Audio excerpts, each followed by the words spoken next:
Good evening, all of you. Yes, guys, good evening, all of you. So, guys, this is the second session of this series, Mastering Concepts for GATE 2023 Operating System. And today the topic is lock variable and test and set lock.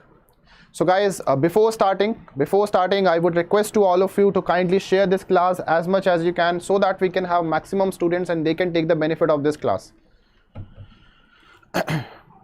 And guys, do like the session.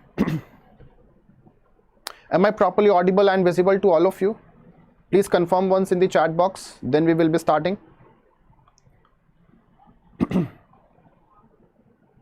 Yes, guys, so today's topic is lock variable and test and set lock. So I hope you have revised whatever we have covered in the last class, that is introduction to synchronization. Also, we solved a few questions as well, that is previous year questions in that session. Today also we are going to solve questions based on this topic, lock variable and test and set lock. Yes, guys. Good evening, Utkarsh. 1 hour session, Utkarsh. Okay, only 1 hour session it is going to be. Yes, guys. So let's start. So before starting, let me introduce myself. My name is Anshul Sharma. I have 2+ years of experience, and in GATE 2020 I have secured All India rank 294, cleared ISRO and NILET exams, mentored more than 1,000 students as of now, and these are my area of expertise. Good evening, Tushar. Good evening, all of you. Welcome all of you to this second session of this series, and I really hope that you are enjoying this session and you are learning synchronization, right? Okay, so yes, guys, so if you want to get the PDF, of my YouTube classes, then you can join this Telegram group, CS_by_Anshul_Sir. You can join this Telegram group. You will be getting all the PDFs, doubt clearances, and if you need any guidance, then also you are most welcome. You can reach out to me through Telegram. It's okay, till then you can attend at least, Utkarsh. So you have to decide which class is more important for you. Okay, fine. So you can join this Telegram group. And one more information for you, that strategy to conquer GATE 2023, this is the session that is going to be taken by this our dear Abhinav Negi sir on 13th of March 12:30 PM. So don't miss this session also, because all the important strategies he will be discussing with you all, those who are going to prepare for this GATE 2023. So guys, let's start without waiting. Don't waste the time, and let's come back to the topic. General structure of a typical process PI. So in the previous class we have discussed why do we need synchronization, why synchronization is mandatory, that means to avoid a data inconsistency, correct? So now if I want to maintain synchronization, then there is some template, that is a synchronization template. Good evening, Anu. Good evening, Mani. Yes, guys, good evening all of you. So there is a synchronization template that we should follow in order to achieve synchronization, and this is that template. So as you can see here, there is a do while loop. That means if a process PI wants to execute and access this critical section, then first of all it needs to execute this entry section. So we have this entry section so that we can restrict the process, so that we can restrict the processes, other processes, if already one process is present inside this critical section. So that's why we are having one entry section. You can consider like a door, right? So we are allowing only one process to enter into the critical section, and then we are closing the door.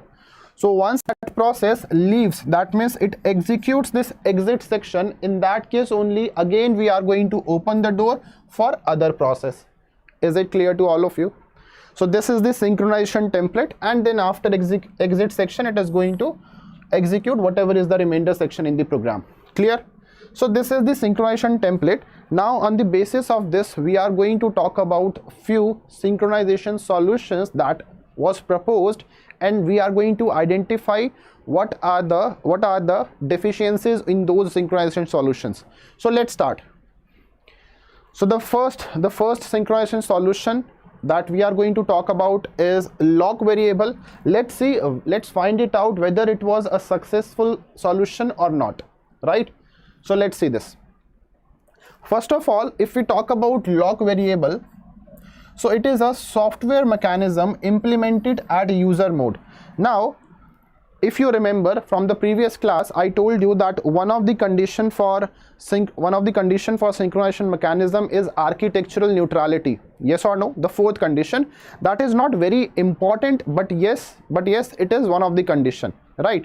So if I ask you that lock variable is a software mechanism, so can I say this is architectural neutral? So far we can say that yes, it is satisfying one of the condition to be architectural neutral. Architectural neutral means that it means platform independent.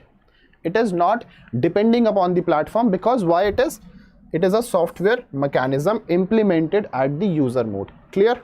Now the second thing we have is it is a busy waiting solution. It is a busy waiting solution. Now in the previous class, if you have attended that class, you can understand clearly that we have two types of mechanisms. Basically, one is busy waiting solution, other one is blocking, right? So if you talk about first one, that is busy waiting solution, so this is one of the example, lock variable, because here if a process is already inside the critical section, the other process will keep on knocking the door. That means it will keep on executing that while loop till it gets the entry to the critical section. So that is busy waiting solution, and in that case it wastes a lot of CPU cycles as well, that impacts the overall performance. Clear? Good evening, Kirutika. Good evening. Okay, so the last point about this lock variable is it can be used for more than two processes.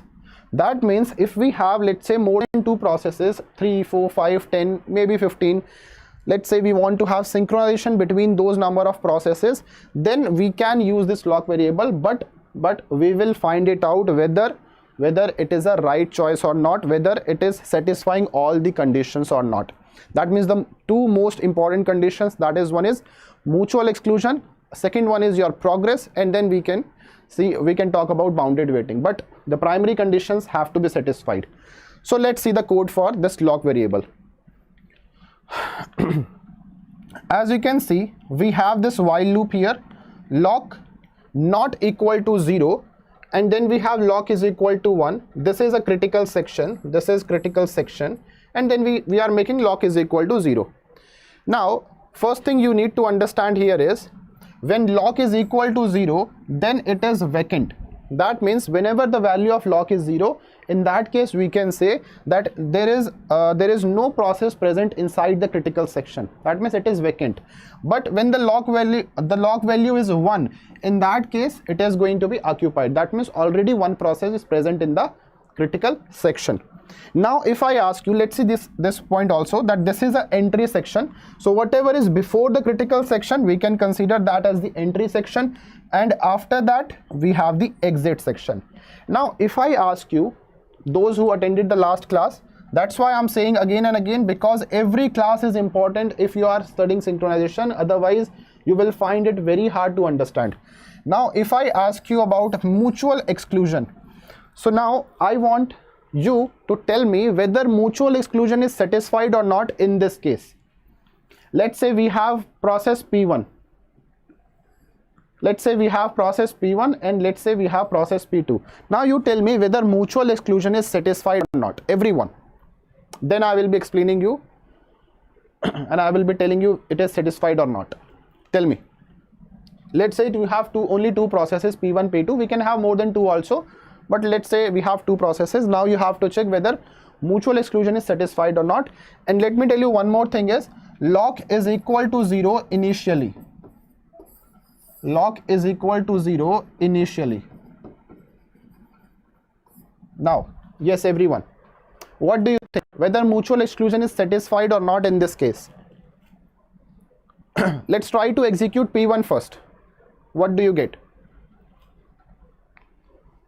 Try to think everyone. This is important, right? I can directly tell you whether it is satisfied or not, but I want you to think, okay, and apply the concepts that you have learned in the previous class. And guys, do like the session, guys. Anu is saying mutual exclusion is satisfied. Okay. Yes. Anyone else? Keep liking the session, guys, if you haven't liked it yet, and also share with your friends in all the Telegram and WhatsApp groups so that we can have maximum students. Okay, Utkarsh is also saying yes, it is satisfied. Okay, fine. Now let's see. Let's say this. Let's say we are executing P1 process and initial value of lock is equal to 0. Fine. So while lock is not equal to 0, 0 is not equal to 0. Is it true or false? This is false, because 0 is equal to 0, so it is false. If it is false, as you can see the semicolon here, this while loop will become false, it will break, and your P1 will be proceeding further, right?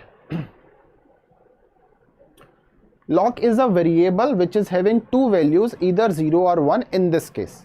Clear? When lock is 0, that means it is vacant. When lock is 1, that means it is occupied. Tushar, okay? Now let's say P1, now it is going to execute lock is equal to 1. Okay, now I'm telling you the way you are thinking that mutual exclusion is satisfied, then I will tell you the correct solution. So listen carefully. So lock is equal to 1. What did you done? You just updated the value of lock from 0 to 1. Fine. Now P1 is present in critical section. Fine. Now let's say P2 arrives. P2 arrives. Now 1 is not equal to 0. It is true. It is true. In that case, P2 will perform busy waiting. This is what you are thinking. That means mutual exclusion is satisfied. Yes or no? This is what you are thinking. That at a time only one process is able to access the critical section, another process is doing busy waiting here, right? But this is incorrect. This is incorrect here. This is incorrect here. Now carefully see. Carefully see here. Let me explain you. Let me explain you here. Now carefully see this, everyone. Initial value of lock is equal to 0. Fine. We have, let's say, two process P1 and P2. Let's say P1 arrives. P1 arrives and it is going to execute this. 0 is not equal to 0. This will become false. Okay. Now this while loop will become false for P1 process. Let's say P1 got preempted after this. Just after this first statement got executed, P1 got preempted. P1 got preempted. Okay. So let's say P1 has executed statement 1 only and it got preempted. Now let's say P2 arrives. P2 arrives. Now still the value of lock is equal to 0. Now if P2 arrives, 0 is not equal to 0. For this process also this condition will become false. Yes, that means this while loop will become false and P2 will be able to come further, right? So P2 also executed the first statement. Now let's say P2 is executing lock is equal to 1, second statement. Fine. So it updated the value of 1. Fine.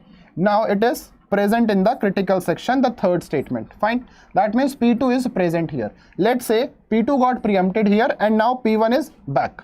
So for P1 already this statement is false. For P1 already this statement is false. Yes or no? So now P1 will be executing this statement, second statement. Yes or no? So I can write here second statement lock is equal to 1. Already it is 1. Just update it again, overwrite it, and then P1 will also be able to enter into the critical section. Now you tell me whether mutual exclusion is satisfied or not. Everyone. Yes. Mutual exclusion is satisfied or not here? It is not satisfied, right? Because at a time you have two process, or you can say more than one process present in the critical section. So clearly we can say that mutual exclusion is not satisfied.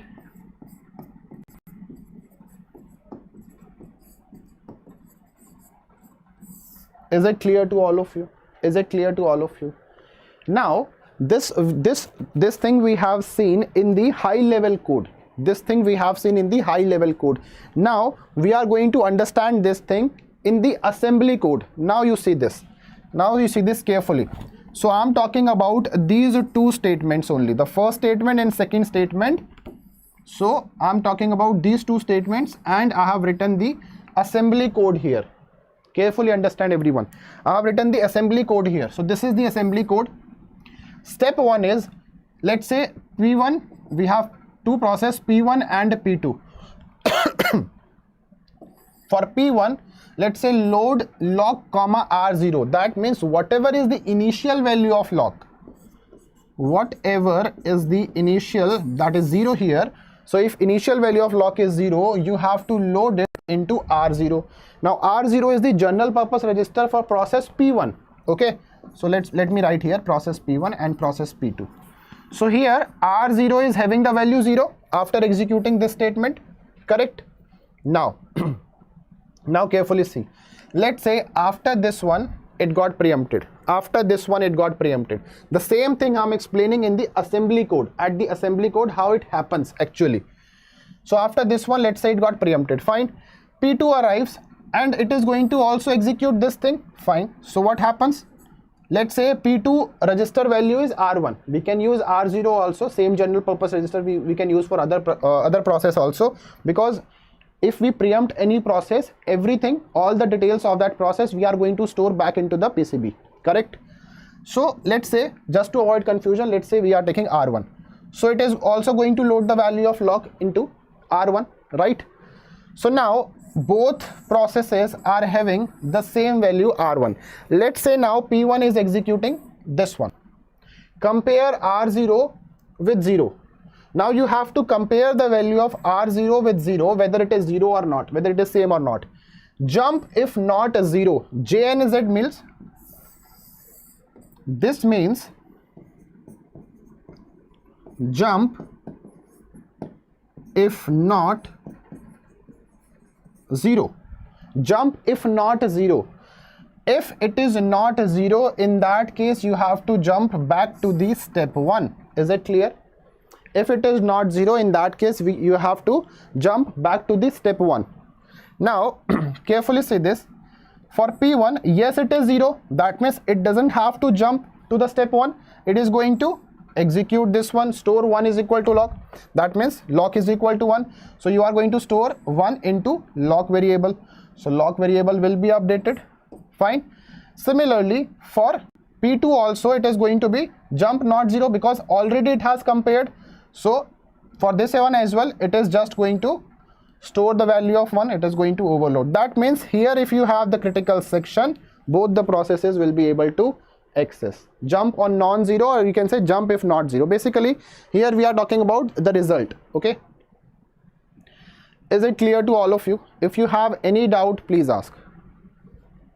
If you have any doubt, please ask. So in this case, at the assembly level code as well, we can see that both the processes are able to access the critical section at the same time. So mutual exclusion is not satisfied here. Mutual exclusion is not satisfied here. Is it clear to all of you? Any doubts so far? So if mutual exclusion is not satisfied, which is one of the primary condition for synchronization mechanism, then can we say this is a failure? This is a failure solution. We can't use it because mutual exclusion is one of the most important criteria. Yes or no? So we cannot use this lock variable concept here, correct? So if mutual exclusion is not satisfied, then we don't have to talk about whether progress is there or not, whether bounded waiting is satisfied or not, right? Is it clear, everyone? So we can just ignore this solution that was proposed, but it is not satisfying all the conditions. Clear? So I hope you got the problem. What is the problem here? Now what we did is we just made it the lock variable, the assembly code level, we have just twisted a little, right? Now let's talk about test and set lock. So this is the instruction. This is one of the instruction, and it is hardware mechanism. Yes, it is a hardware mechanism. Yes, Utkarsh, what is the use of step 1 and step 3 in assembly code? See, step 1 here is these two steps I have written in the assembly code in 4 steps, right? These are operations, these are basically the instructions. Assembly, at the assembly code, these are the instructions. This is step 1, we are loading the value of R0, then we are comparing, and if it is non-zero, in that case we are going to move to step 1. If it is 0, in that case we are going to store the value of lock. Okay, now now let's talk about this test and set lock. So here you can say this is hardware based solution, this is not software based solution. Why it is hardware based solution? Because it is having the feature of atomicity. Okay, so it is going to have atomicity, that means atomically operations will be performed, and it is not going to allow the preemption in between. So when we say atomicity, that means you have to execute all or none. Clear? So here this is a special instruction, test and set lock, and that is hardware based solution. So if it is hardware based solution, can we say it is not architectural neutral? Yes, you can say so. Clear? Because hardware you cannot implement, basically this hardware will be provided by your operating system also. So it depends on the operating system. You cannot implement this hardware everywhere, I mean on all the platforms. Clear? So that is why it is not architectural neutral. It is also a busy waiting solution. This is also a busy waiting solution, and you will see that why it is so. And it can be used for more than 2 processes as well. So as in the lock variable we talk about that we can have more than 2 processes, so this test and set lock also we can use it for more than 2 processes. Now let's see how we are going to rectify the problem we have in lock variable through this test and set lock. So carefully say this. So we had this code, correct? In case of lock variable we had this code. What I did here is, if you carefully observe, this second step, store 1 into lock, that was there at this point. Yes or no? In case of lock variable, this second step was there here. But now what I have done is I have shifted this step here, and I have made these 2 steps.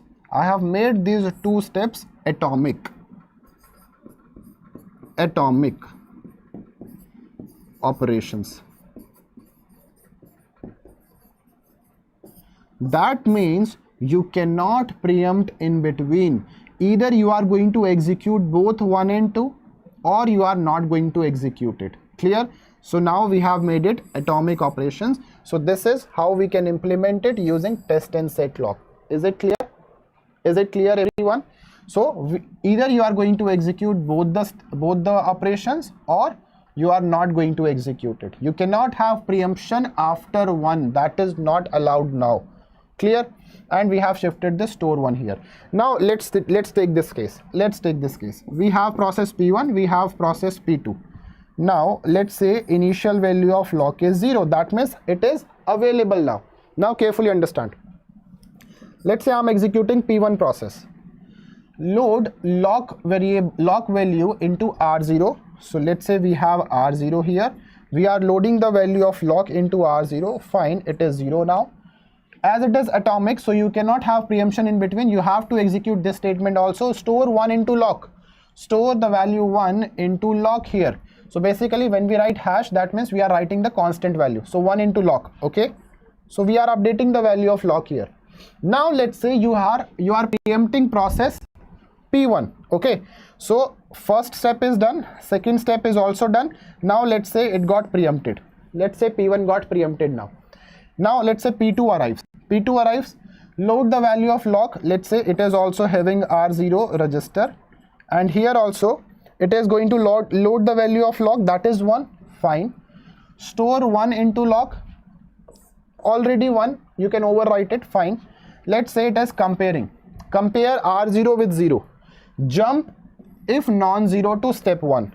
So if it is non-zero, yes it is non-zero, that means again it has to execute this one. It cannot move to the critical section. Is it clear? Because for this one the R0 value is 1. So if non-zero to step 1, so if it is non-zero, you have to jump to the step 1 again. You have to again load the value of lock. Let's say P1 got the CPU now. So what it does? Compare the value of R0. So it is going to compare the value of R0. Yes, it is 0. Jump if not 0. It is 0, right? So it is going to come to the critical section. Now P1 is present in the critical section. So now you tell me whether mutual exclusion is satisfied here or not. Everyone. Yes, guys. Mutual exclusion is satisfied or not, because we have made these two operations as atomic operations using this test set lock. So basically it is testing the value. That means first it is reading the value and then just immediately it is going to set the value of lock. So here it is going to read the value first, that means test the value, and then it is going to set the value. That's why we call it as test and set lock. Is it clear? So mutual exclusion in this case it is satisfied. Mutual exclusion in this case it is satisfied. So test and set lock, yes, it follows mutual exclusion property. Clear? Is it clear to all of you? Good evening, Sobhagya. Okay, now you tell me about progress, whether progress is satisfied or not. Whether progress is satisfied or not. What do you say? What is progress? If one process is not interested to access the critical section, it should not stop. It should not stop other process to execute the critical section. That is progress. Yes. What do you say? Whether progress is satisfied here or not in case of test and set lock. What do you think?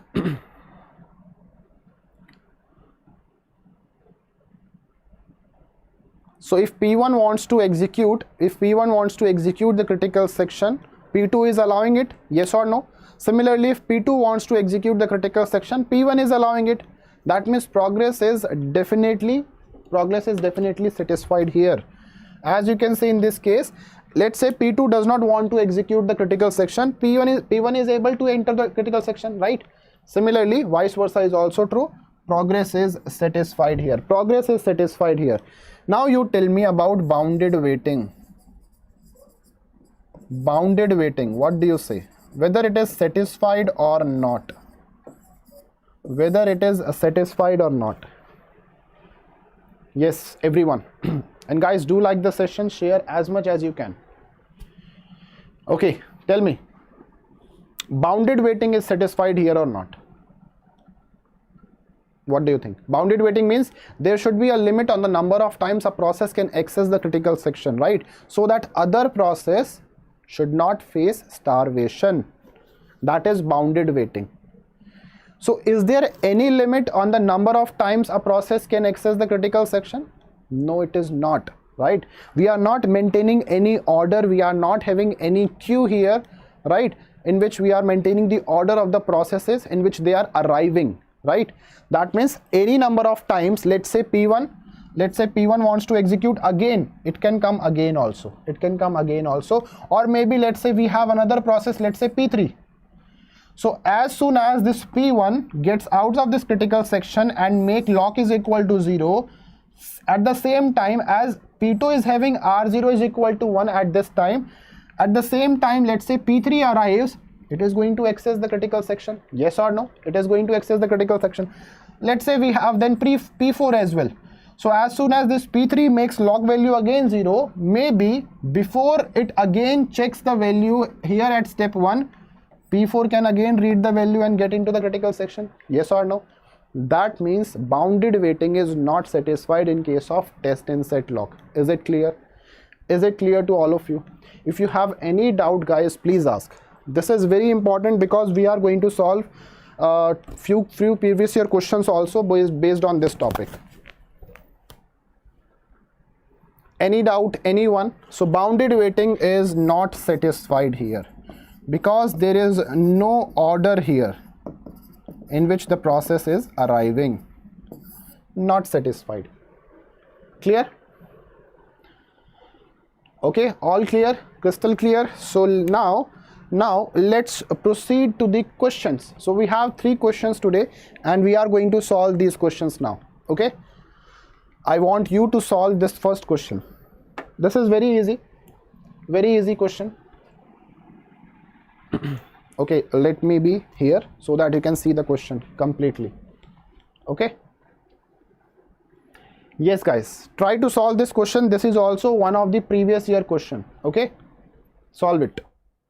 Read the question carefully. I want you to solve these previous year questions, or at least try once, so that you can understand how you have to think, how you have to approach these kind of questions, so that in the GATE exam you will feel, you know, easy to answer questions based on synchronization topic. And I will be explaining you each and everything here, how to approach this question. Tell me what should be the answer. So here two statements are given to you. Process P1 and P2, they are using this code, right, in order to achieve mutual exclusion, and you have to find whether which of the statements is true or false here. Yes, try to do this everyone.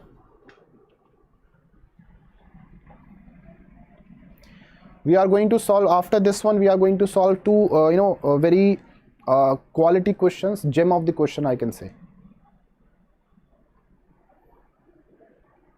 But first solve this easy one.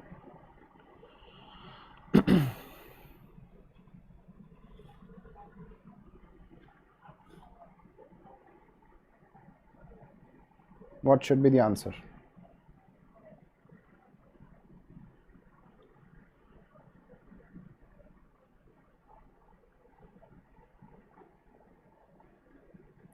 After attending all the classes of this series, this synchronization topic, I want everyone to feel and to say to others also that synchronization is the most easiest topic in OS, and I will definitely make you feel that.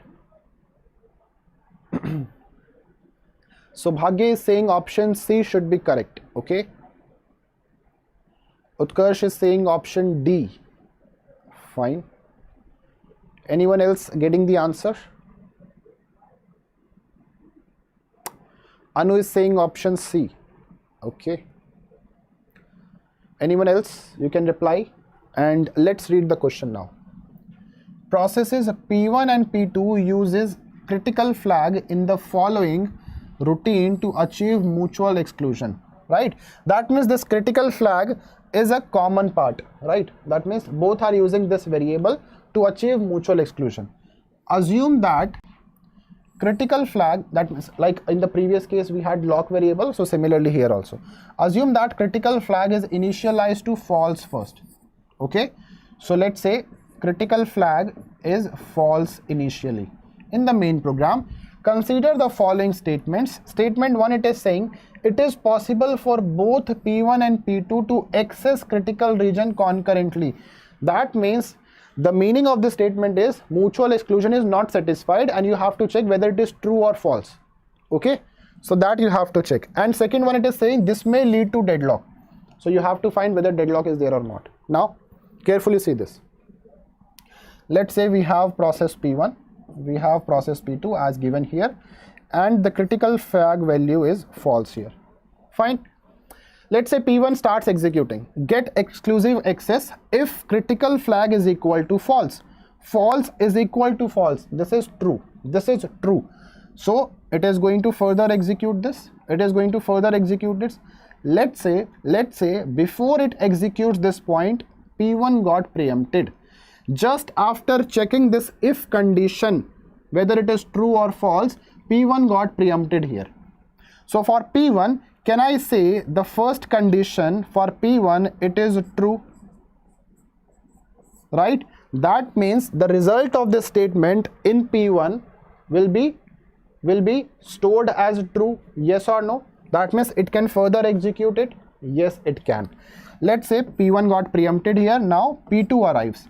So for P2, still the critical flag value is false here. So false is equal to false. Again, it is going to be true.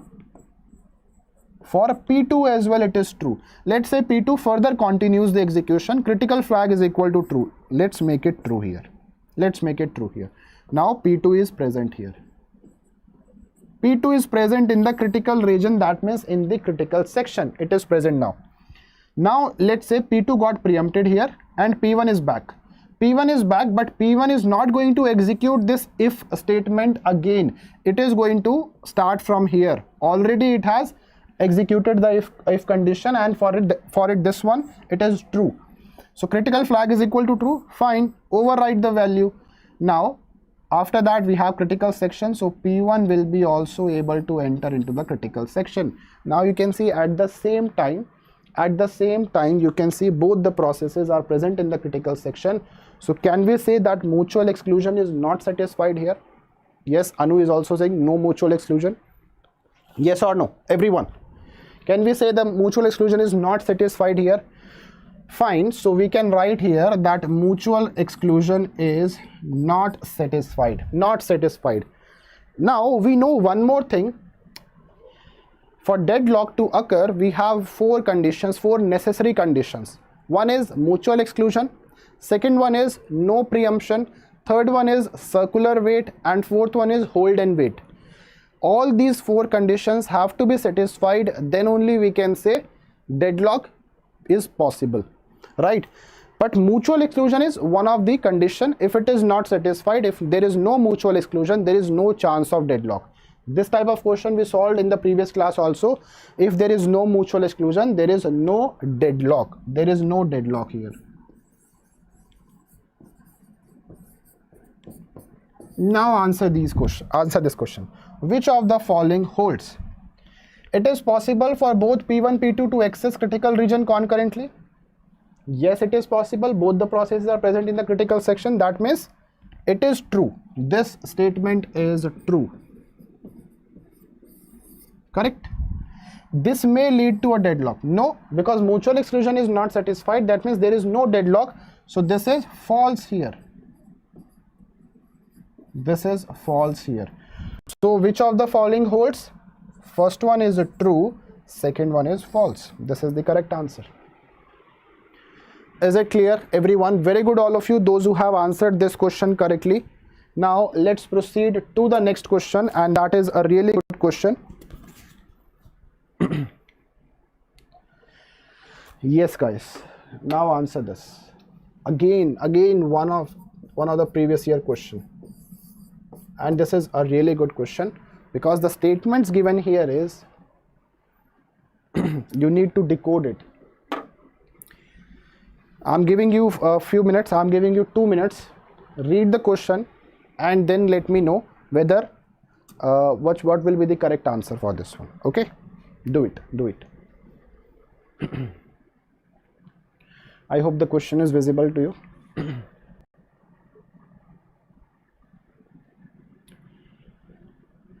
It doesn't matter whether you are answering it correctly or not. Just I want is your approach. You should be able to understand the question at least. First try to understand the question, what it is given here. Manish is saying option A. Okay. To solve the synchronization questions correctly, the first thing is understand the question, understand the language that is given here, the meaning of each and every word. Then automatically it will become very easy for you to solve this question. Anu is also saying option A. Okay, let's see this question. Let's read it carefully. The enter CS and leave CS functions to implement critical section of a process are realized using test and set instruction as follows. So we know now what is test and set instruction.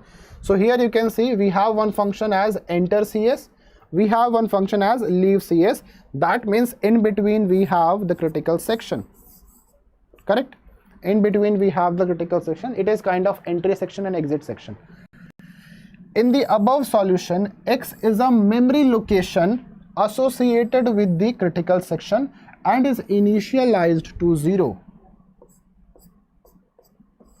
Let's say X is a memory location where it is initialized to 0. That means it is storing the value 0. Now consider the following statements. Above solution to critical section problem is deadlock free. The solution is starvation free. The process is enter critical section in FIFO order, first in first out. More than one process can enter critical section at the same time. That means there is no mutual exclusion. That is what it wants to convey. Now you tell me, as you can see the code here also, while test and set X, test and set, you know, that is atomic instruction, right? That is atomic instruction. So we saw it that we have this thing, load lock comma R0 and store 1 comma lock.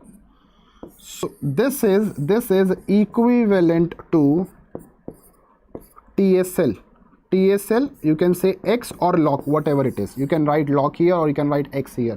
Clear? So this is equivalent. That means these two are atomic operations and this is equivalent to test and set lock, you can write, or you can write full form also. So here also you can see while of test and set X. So we know already that test and set lock, test and set instruction is atomic instruction. Yes or no? It is atomic instruction and it satisfies mutual exclusion. It satisfies mutual exclusion. So can we say the fourth statement given here is false? Yes or no, everyone? Can we say that? Because here it is saying more than one process can enter critical section at the same time. No, mutual exclusion is satisfied. We cannot have more than one process present in the critical section at the same time. So this statement is false. That means we can say option D, we can eliminate directly. Now, the processes enter critical section in FIFO order.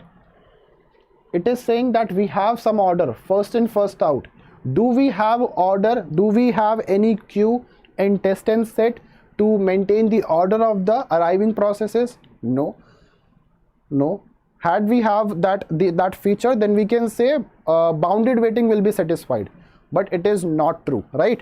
We are not having any order here. You can see here, this is just a function. Basically, it is using test and set instruction only. And then we have just leave function, which is again initializing the value of lock, or you can say X again back to 0. So we can say here that bounded waiting, we know it is not satisfied in case of test and set lock. So this is also false here. There is no order. There is no order like that of arriving processes. So this is also false. Option C also we can eliminate. Option C also we can eliminate. Clear? Now, the solution is starvation free. Starvation free. Is it true or false? If the solution is starvation free, that means bounded waiting will be satisfied. If there is no starvation, bounded waiting is satisfied. But we know already that bounded waiting is not satisfied. So that means there may be starvation. Starvation is possible here. So this is starvation free. No, it is not. This is also false. This is also false here. So second also you can eliminate. So that means we can eliminate option B as well. Now we are left with only one, first only. So let's read the first statement. The above solution to critical section problem is deadlock free. Deadlock free. That means we are not having any deadlock. And yes, it is true, because mutual exclusion is satisfied. Mutual exclusion is satisfied. And we have already seen the code of this test and set lock. There is no chance of deadlock here. There is no chance of deadlock here. Anyway, you can see the code. There is no chance of deadlock. So this problem is deadlock free here. This problem is deadlock free here. This is true. This is true. Option A is the correct answer for this question. If you have any doubt here, please ask. Please ask, guys. Yes, anyone having any doubt in this question? Because after this one, we are going to solve a really good question. That is again a previous year. And you will definitely enjoy that. Yes, Utkarsh, that is correct. So let's proceed to the next question. We have this one. So guys, we are taking questions also, so that after learning the concept, it will be easy for you to understand and to know the approach also, right? How to apply the concept. So now here one question is given to you, and you have to find out the correct answer here. Yes, Saubhagya, you have doubt in question number 1. What is your doubt? Please ask in the chat box. I will be explaining. Okay, let me just make it visible for you. Yes, Saubhagya, you can ask your doubt in the chat box. I will reply.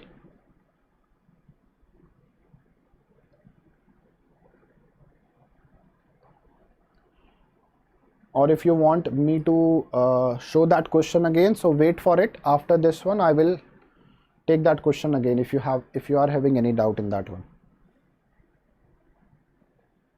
Deadlock shortcut, no mutual exclusion. One of the necessary condition for deadlock is mutual exclusion. If mutual exclusion is not there, there is no chance of deadlock. Simple.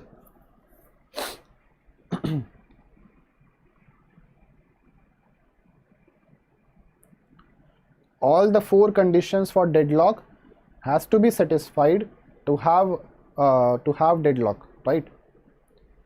All are necessary condition. If you dissatisfy any one of the condition, then there will be no deadlock. Yes, guys. This question is I would say difficult level, moderate to difficult only. Just read the question carefully. Try to apply the approach. Let's see whether you get something correct or not. Okay. I completely agree that this question is on the difficult side, but don't worry, I will be explaining you each and everything here, and you will be getting more clarity. Your knowledge domain will increase after understanding this question.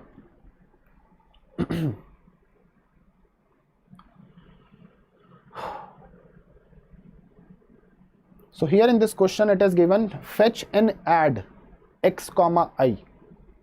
They are not using test and set lock here. They have another atomic instruction which they are using, fetch and add. And what it is doing basically, let me explain you the question also. It is reading the value of x first, then it is adding I value to it, and then it is returning the old value of x. Let's say if x value is a 0 initially, it is going to add, let's say, x comma 1. So it is going to add 1 to it, and it is going to return. It is a function, it is an instruction, so it is returning back what? The old value. That means if the old value is 0, it is going to return that one.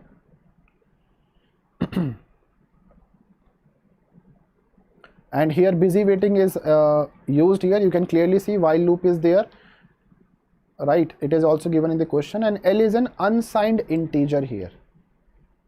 That means it can have only positive values, no negative value. It is not signed, unsigned integer, initialized to 0. Yes.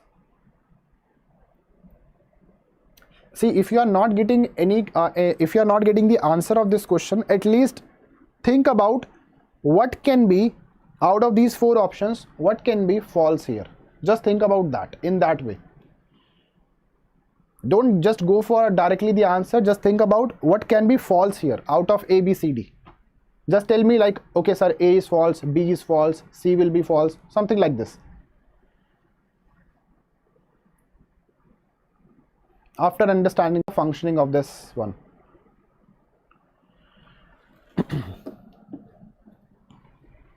This is the last question of today's class, guys. But this is a really important question. Important in the sense the concept applied here, that is important. I'm not saying this question will be asked again in the GATE exam, no. But the clarity that you are going to get, that will help you to solve other questions. Fine, so should I solve this now, everyone? Should I solve this now for you? Let me know. L is not a Boolean variable. No, it is not a Boolean variable. It is an unsigned integer. That means it can have the value 0, 1, 2 and so on. Anu, okay? Unsigned integer. It can take the positive integer values 0, 1, 2, 3, 4, 5, 6 and so on. So Bhagya is saying B should be the correct answer for this question. Okay? let's see this question now. Carefully understand it, carefully pay attention. Fetch and add x comma I is an atomic read modify write instruction that reads the value of the memory location x. Fine, you have some x here that is going to read the value of this memory location, increments it by the value of I. Whatever is the value of I, it is going to increment by that, and it returns the old value of x.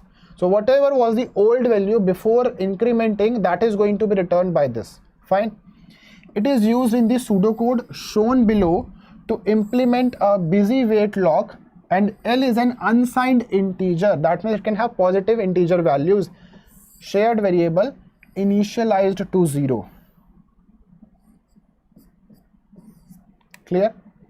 The value of 0 corresponds to lock being available. If the value of lock is 0, that means it is available, right?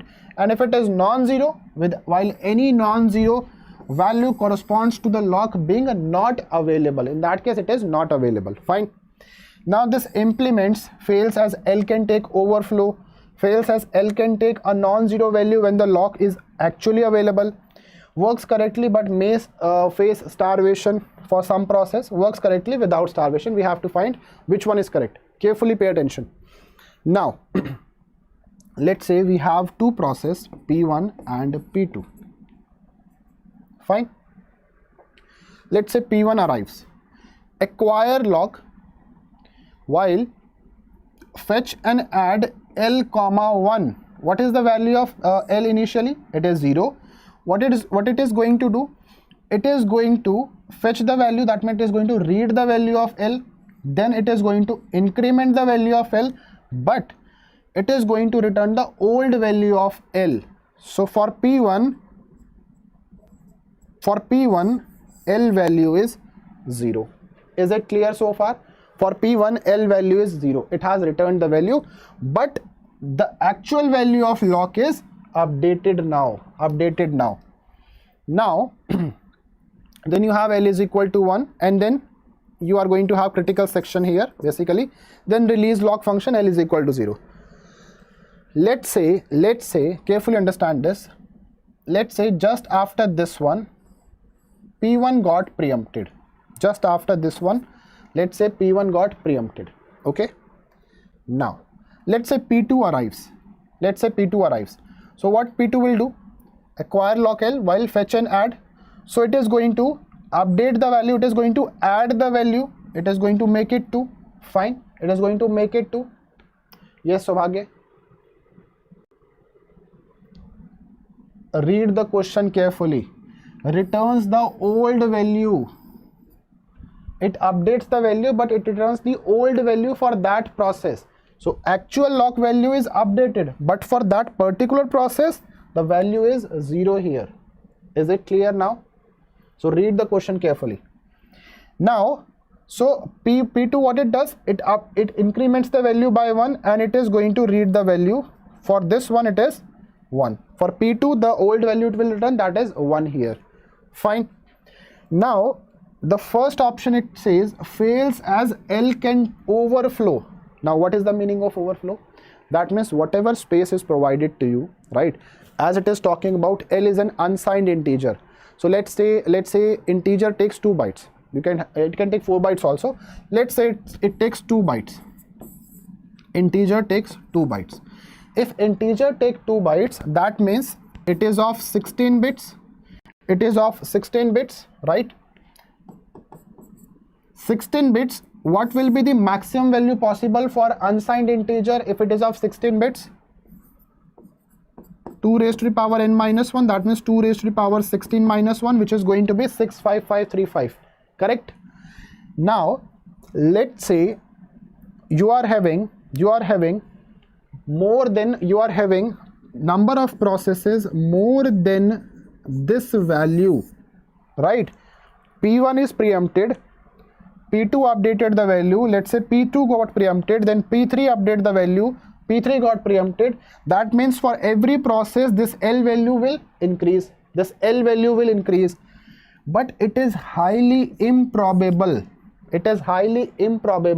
that all the processes are getting preempted just after this one, and you are getting these many, more than this number of processes again arriving, right? That is highly improbable. Are you getting this point?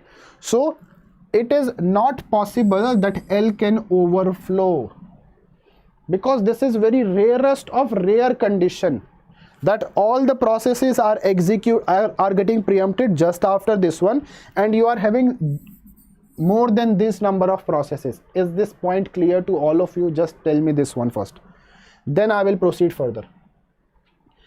So it is highly improbable that L can overflow. So that means this cannot be the correct answer. Clear? Yes, in that case system will hang, but that is very rarest of rare condition. It is not going to happen, right? Clear? Clear everyone? Just let me know once, at least in the chat box. Yes sir, it is clear. Now we can proceed further. Okay, thank you. Let's talk about option B now. What it says, fails as L can take on a non-zero value when the lock is actually available. So lock is actually available, but it is taking non-zero value. Now let's see. Now let's understand it carefully. Let me change the color of my pen so that we can differentiate here. Now let's say we have one process P1, we have one process P2. Fine. Initial value of lock is L is 0, right?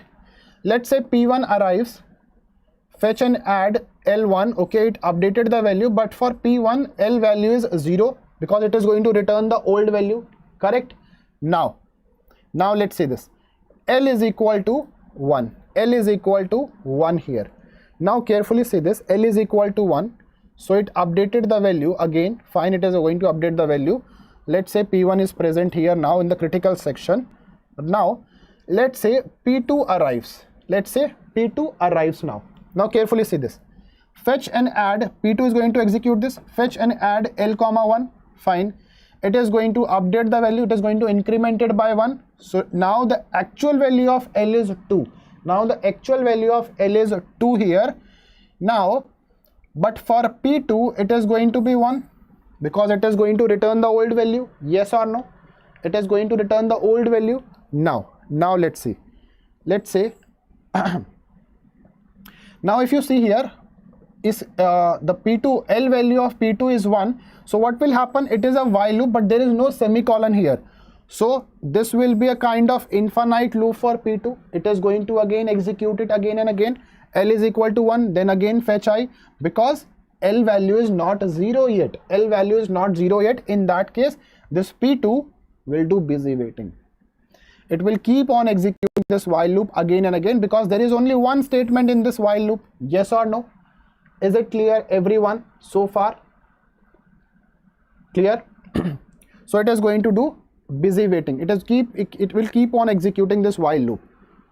Now let's say carefully understand here.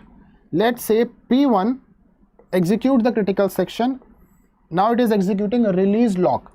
L is equal to 0. Now it is updating the actual value of L as 0 back to 0. But carefully understand here, as soon as this P1 executes this L is equal to 0, that means updating the actual value of L is equal to 0.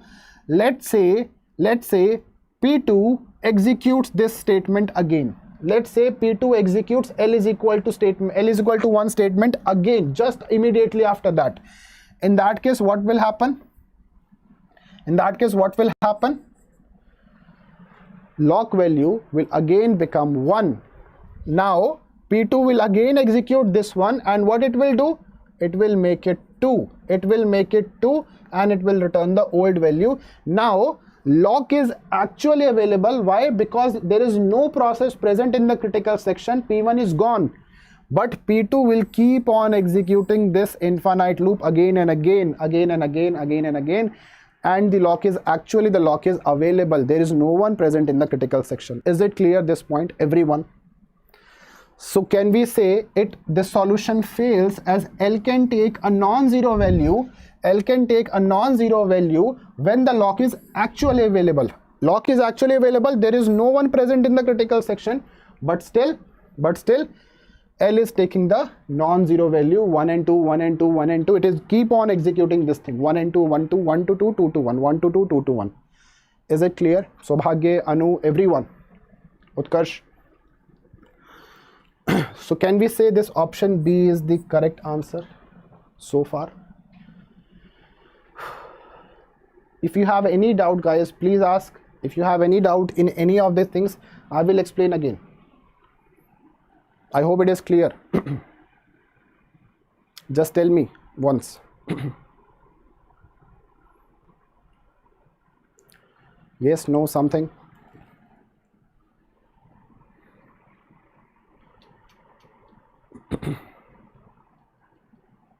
Clear?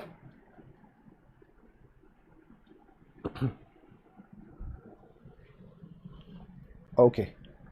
Now let's see option C. It works correctly but may starve some processes. Starvation is possible here. Now I'm coming to your point, Sobhagya. You are saying C is also be possible now. Let's see this. Starvation, yes, it is possible, because it is possible that after P2, let's say P3 arrives, and in that case it is going to enter it. Yes, it is possible that one process or some process can face starvation, but the problem is it is not working correctly. The most appropriate answer is option B here, because here, as you can see, when the lock is actually available, that is a priority, right? When the lock is actually available, still the process is not aware of that. It is keep on executing this while loop again and again, right? That means this proposed solution is not working correctly. So here it is written working correctly but may starve some processes. So that means this is not, it will some processes will face starvation or may face starvation. That is correct, but this solution is not working correctly. Is it clear, Sobhagya?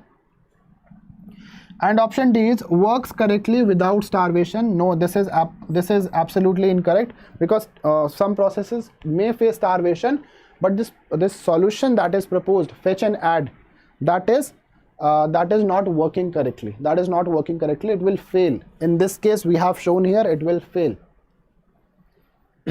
All clear? If you have any doubt, anyone, please ask. What we can do, what can we do to make this solution correct? Can you think about it? How we can make this solution correct? We can make this solution correct if in place of fetch and add L comma 1, just a minute. If in place of fetch and add